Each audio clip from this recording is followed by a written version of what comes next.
பெருநாள் தொழுகிறது சம்மந்தமாக இப்போ நம்ம வந்து முஸ்லீம் தமிழகத்தில் பல்வேறு இடங்கள் இருக்குது. இப்போ பள்ளிவாசல் இருக்கக்கூடிய இடங்கள்லாம் வந்து பார்த்திங்கன்னா அவங்க என்ன செய்வாங்கன்னா அந்த பள்ளியில் தொழுவாங்க.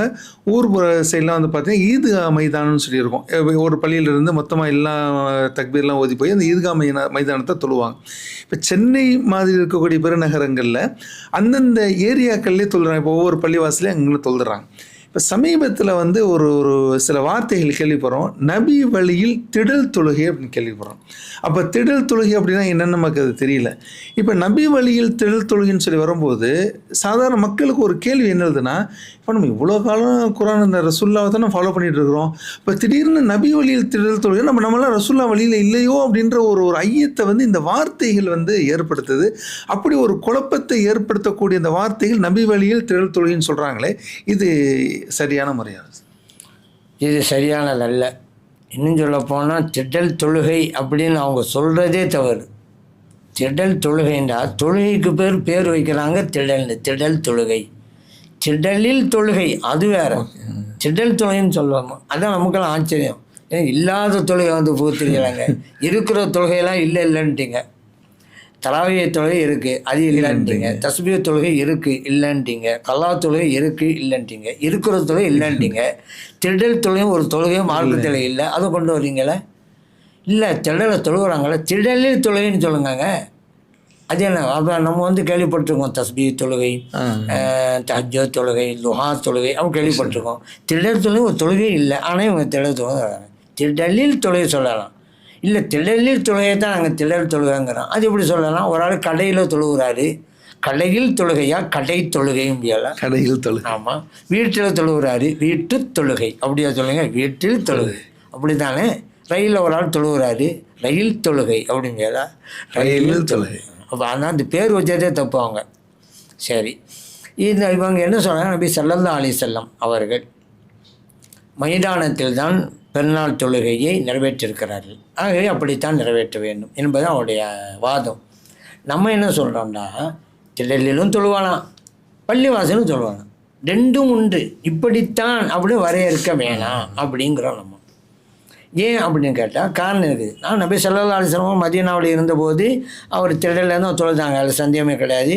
அதுக்கு அடுத்த ஹலீஃபாக்களும் கூட மதீனா ஷரீஃபில் மைதானத்தில் வந்து தான் தொழுகை நடத்தினாங்க ஹலீஃபாக்களும். அதெல்லாம் உண்மை தான். ஆனால் அதே நேரத்தில் மழை காலத்தில் நபி ஸல்லல்லாஹு அலைஹி வஸல்லம் அவர்கள் மஸ்ஜித் நபியோட தான் தொழுகை நடத்தினாங்க. அப்போ பள்ளியிலும் தொழுவானான்னு தான் இருக்குது. மழைக்கு வந்து பள்ளியில் வந்து தொழுதாங்கண்டா அப்போ பள்ளியிலும் தொழுவலாம் அப்படிங்கிறது தெரியுது. சரிங்க, ஏன் நபி ஸல்லல்லாஹு அலைஹி வஸல்லம் அவர்கள் மதீனா ஷரீஃபில் இந்த மாதிரி மைதானத்தில் தொழுதாங்க? முசல்லான்னு சொல்லுவாங்க. அந்த மைதானத்துக்கு முசல்லா ஹதீத்தில் அப்படி தான் வரும், தொழும் இடம் அப்படிங்கிற அர்த்தம். ஏன் அப்படி சொன்னதுன்னா அதுக்கு இமாம்கள் காரணம் சொல்கிறாங்க, பள்ளி வாசல் நெருக்கடியின் காரணத்தினால. ஏன்னா பெருநாள்டா மக்கள்லாம் ஒட்டுமொத்தம் ஒரே இடத்துல வருவாங்க. அந்தளவுக்கு போதிய இடவசதி மஸ்ஜித் நபவியில் இல்லை ஒன்று. அது மட்டும் இல்லை, பெருநாள் தொழுகைங்கிறதுனால பக்கத்து கிராமங்களை வசிக்கின்ற மக்கள் எல்லாம் வருவாங்க. நபி ஸல்லல்லாஹு அலைஹி வஸல்லம் பின்னாடி தொழுவானுண்டு. இப்போ கூட்டம் இன்னும் நிறைய ஆயிரும். அப்போ இடவசதி பத்தானா அப்படி செஞ்சாங்க. ஏன் இப்படி சொல்கிறீங்க? இதுக்கு என்ன ஆதாரம்னு கேட்டால், மக்காவில் இருக்கக்கூடிய மக்கள் முஸ்லீம்கள் மஸ்ஜித் ஹராம் பள்ளிவாசலில் தொழுவாங்க, அங்கே மைதானத்துக்கு போகலையே. மைதானத்தில் தான் தொழணும்னு சொன்னால் நபி ஸல்லல்லாஹு அலைஹி வஸல்லம் அவர்கள் மக்கத்து முஸ்லீம்களுக்கும் சொல்லியிருக்காங்க மதீனத்து தொழுகண்டு. அப்போ மதீனத்து முஸ்லீம்களுக்கு ஒரு சட்டம், மக்கத்து முஸ்லீம்களுக்கு ஒரு சட்டமா? சட்டம்ல எல்லோரும் ஒன்று தானே. அப்போ மைதானம் தான் அங்கே சொல்லியிருக்கணும், ஆனால் சொல்லலை. ஏன் அங்கே சொல்லலைண்டா பள்ளிவாசலே நல்ல விரிவாக இருந்தது, விசாலமாக இருந்தது. இதை நம்ம சொல்லலை. இப்னு ஹஜருல் அஸ்கலானி ரஹ்மத்துல்லாஹி அலைஹி போன்றவர்கள் அந்த ஃபத்ஹுல் பாரிலே எழுதியிருக்கிறாங்க. ஏன் இங்கே இப்படி மக்காவிலையும் பள்ளிவாசல் சொல்கிறாங்க, அது விசாலமான பள்ளி. இங்கே பள்ளி வந்து விசாலம், இது விசாலமாக இருந்தாலும் அன்றைக்கு வருகின்ற மக்களுக்கு எண்ணிக்கைக்கு போதுமானதாக இல்லை. அதனால தான். இன்னொன்று பாருங்கள், நபி ஸல்லல்லாஹு அலைஹி வஸல்லம் அவர்கள் கடைசி ஹஜ்ஜத்துல் வதாவுக்கு போனாங்கல்ல, கடைசியாக போனாங்க. அந்த ஹாஜிகளுக்கு பெருநாள் தொழுகை கிடையாது. பொதுவாகவே இங்கே போகிறாங்க ஹாஜிகள், அவங்களுக்கு பெருநாள் அன்று பெருநாள் தொழுகை கிடையாது. அவங்களுக்கு வேறு வணக்கம் தான், கல்லறிகிறது, முடியேற்றது, குர்பான் கொடுக்கறது, அப்புறம் தவாஃப் செய்கிறது, இந்த வணக்கம் தான் அவங்களுக்கு அந்த அன்னைக்கு. பெருநாள் தொழுகை கிடையாது. சரி, நபி ஸல்லல்லாஹு அலைஹி வஸல்லம் அவர்கள் இந்த ஹஜ்ஜின் போது இருக்கிறாங்க.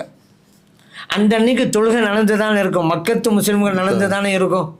அப்போ ஸல்லல்லாஹு சொன்னாங்களா, நீங்கள் எல்லாம் மைதான் வாங்கண்டு ஸல்லல்லாஹு அலைஹி வஸல்லம் ஆஜராக இருக்கிறாங்க, மக்காவில் தான் இருக்கிறாங்க, பள்ளிவாசல் தான் நடந்துச்சு. இப்போ மைதானத்தில் தான் அப்படின்னு சொன்னாக்கா மைதான் அனுப்பியிருக்கணும்ல. இல்லை, இவங்க வேணால் சில பேர் சொல்லலாம், அவங்க இங்கே நடந்தது சில தெரியாமல் இருக்குன்னு சொல்லலாம். ஸ்பாட்டில் இருக்கிறாங்க ஸல்லல்லாஹு அலைஹி வஸல்லம் அவர்கள். அப்போ இதில் என்ன வழங்குன்னு சொன்னால், ரெண்டும் செய்யலாம், அதில் எந்த இதுங்க, ரெண்டும் செய்யலாம் இப்படின்னு சொல்ல முடியும். ஒவ்வொன்றுக்கும் ஒரு சிறப்பு இருக்குது. என்ன சிறப்பு? திடலில் சொல்ல வைங்க, திடலில் கூட கிராமப்புறங்கள் எல்லா கிராமத்துலேயும் கிடையாது, ஈதுக்கா மைதான்னு சொல்லுவாங்க. சில ஊரில் தான் அது வச்சுருக்காங்க, பெரும்பாலான ஊரில் பள்ளியாசம் தான் நடந்துக்கிட்டு இருக்கு. சரி, இப்போ இதில் நபி ஸல்லல்லாஹு அலைஹி வஸல்லம் அவர்கள் எங்கே தொழுதாங்க? மைதானம் தான் தொழுதாங்க. அந்த வகையிலே அது சிறப்பு தான். ஒரு ஆள் மைதானத்தை போய் தொழுகிறாங்க, சிறப்பு. ஏன் ஸல்லல்லாஹு மைதானம் தான் தொழுதாங்க? நெருக்கடியாகவே இருக்கட்டுமே, ஸல்லல்லாஹு தொழுதிலும் மைதானத்தில் தானே, அதனால் அந்த சிறப்பு கிடைக்கும். அதே நேரத்தில் பள்ளிவாசலில் தொழுதா வேறு சிறப்பு இவங்களுக்கு கிடைக்கும். மைதானத்தில் தொழக்கூடியவர்களுக்கு கிடைக்காத சிறப்புகள் இவங்களுக்கு கிடைக்கும். ஏன்னு கேட்டால் நபி ஸல்லல்லாஹு அலைஹி சொல்கிறாங்க, ஒருவர் காலை மாலை பள்ளிவாசலை நோக்கி சென்றால் அவருக்கு சொர்க்கத்திலே ஒரு மாளிகை எழுப்பப்படுகிறது. புகாரில் பதிவு செய்யப்பட்டாச்சு. பெருநாள் தொழுகைக்கு காலையில் தான் வர்றாரு, பள்ளிவாசல் நோக்கி காலையில் சென்றால் சொர்க்கத்து மாளிகை. இப்போ பள்ளிவாசலுக்கு போகக்கூடியவருக்கு இது கிடைக்கும், மைதானத்துக்கு போகக்கூடியவருக்கு இது கிடைக்காது. அதுபோல் நபி ஸல்லல்லாஹு அலைஹி வஸல்லம் சொல்கிறாங்க, ஒரு பள்ளிவாசலை நோக்கி நடை போட்டால் அவர் எடுத்து வைக்கிற ஒவ்வொரு எட்டுக்கும் ஒரு நன்மை எழுதப்படுகிறது, ஒரு பாவம் அழிக்கப்படுகிறது. இதுவும் புகாரில் இருக்குது. பள்ளிவாசலுக்கு போகிறாரில்ல பெருநாள் தொழுகைக்கு, அவருக்கு இந்த பாக்கியம் கிடைக்கும், மைதானத்துக்கு போகக்கூடியவருக்கு இது கிடைக்காது. அதுபோல் ஸல்லல்லாஹு அலைஹி சொல்கிறாங்க, ஒருவர் பள்ளிவாசலுக்கு வந்து தொழுகை நடைபெற வரைக்கும் அவர் எதிர்பார்ப்பில் இருந்தால் மலக்குமார்கள் அவருக்காக துவா செஞ்சுக்கிட்டே இருப்பாங்களாம். அல்லாஹ் மக்ஃபிர்லஹு வரஹ்முஹு, இறைவனே இவரை மன்னிப்பாயாக, இவருக்கு நீ அருளை இறக்குவாயாக, இவர் மீது நீ அன்பு காட்டுவாயாக அப்படின்னு துவா செஞ்சுக்கிட்டே இருக்கிறாங்க தொழுகை ஆரம்பிக்கிற வரைக்கும். புகாரில் பதிவு செய்யப்பட்டாச்சு. ஒரு நாள் பள்ளிக்கு வந்தார், பெருநாள் தொழுகைக்கு உட்காந்துருக்கிறார், ஒன்றும் தொழில் ஆரம்பிக்கலை. கரெக்ட் ஒரு டைம் வச்சுருப்பாங்கல்ல, 8, 8:30 அது வரைக்கும் வெயிட் பண்ணிக்கிட்டு தப்பி சொல்லிட்டே இருக்கிறாரு. மலக்குமார் தான் கிடைச்சிட்டே இருக்க, மைதானத்துக்கு போனவங்களுக்கு இது கிடைக்காத. அதனால் ரெண்டும் ஒவ்வொரு வகையில் சிறப்பு. மைதானத்துக்கு போனால் கண்மணி நாம் ஸல்லல்லாஹு அலைஹி வஸல்லம் அவர்கள் மைதானத்தில் தொழுதார்கள், ஆகவே மைதானம் சொல்ல இந்த சிறப்பு அவருக்கு கிடைக்கும். பள்ளியாசலில் உள்ளவங்களும் இது கிடைக்காது. ஆனால் பள்ளியாசலுக்கு போனால் இப்போ நான் சொன்னேன் நல்ல புகாரில் இந்த சிறப்புகள் கிடைக்கும், மைதானத்தில் தொழக்கூடியவர்களுக்கு இது கிடைக்கும். அதனால ரெண்டும் சரிதான்.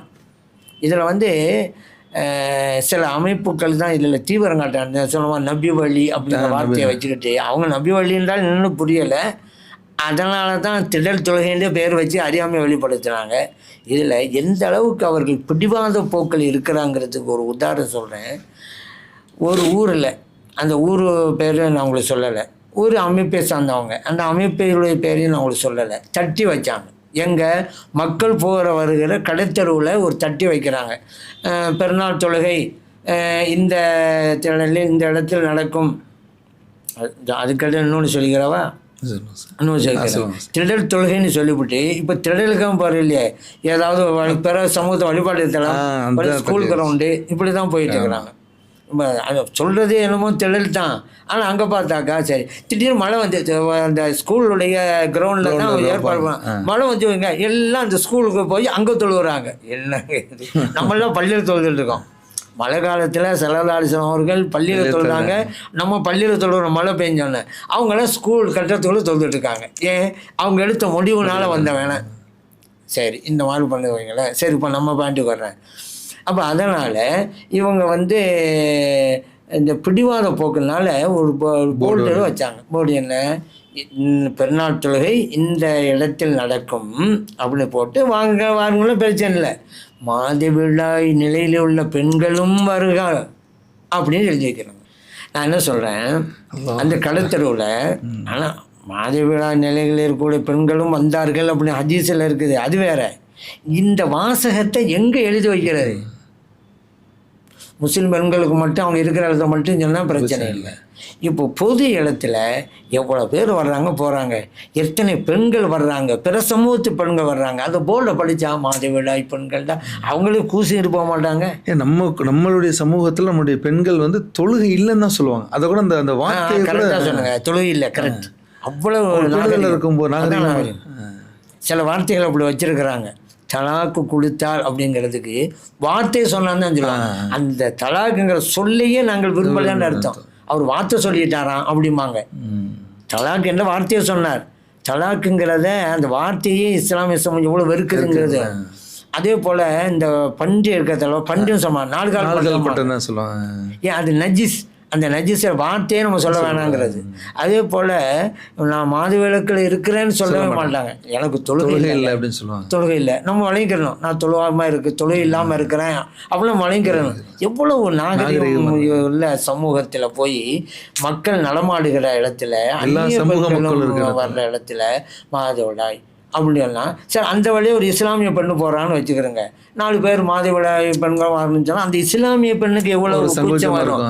இது அவங்களுடைய இந்த பிடிவாதம் எங்கே கொண்டு போய் நிறுத்திட்டு பார்த்திங்களா? மனித உணர்வுகள் என்ன, அவர்களுடைய உணர்ச்சிகள் என்ன, அதையெல்லாம் கொஞ்சம் கூட கவனிக்கிறது இல்லை. பிடித்ததை தான் செயல்படுத்துங்கிற மாதிரி என்னங்கிறதுக்காக சொல்ல வரேன். அதனால் 2ஐயும் செய்யலாம், அதுதான் கரெக்ட். இந்த பிடிவாதம்னு சொல்லும்போது இப்போ நீங்கள் தாங்க சொல்லும்போது திடல்லையும் தொழுகலாம், மஸ்ஜித்லையும் தொழுகலாங்கிறது அமைப்பு ஹதீஸ் நடிப்பில் சொல்கிறீங்க.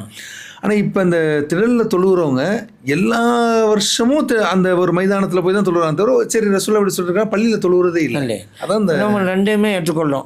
ஏன் நபி ஸல்லல்லாஹு அலைஹி வஸல்லம் திடல் தொழுதாங்க, அதுவும் ஓகேங்கிறோம். மக்கள் பள்ளியில் தான் தொழுதாங்க, ஸலாஸை அங்கீகரித்தாங்க, அதெல்லாம் பள்ளியாசலும் சொல்கிறாங்கன்னு சொல்கிறோம்.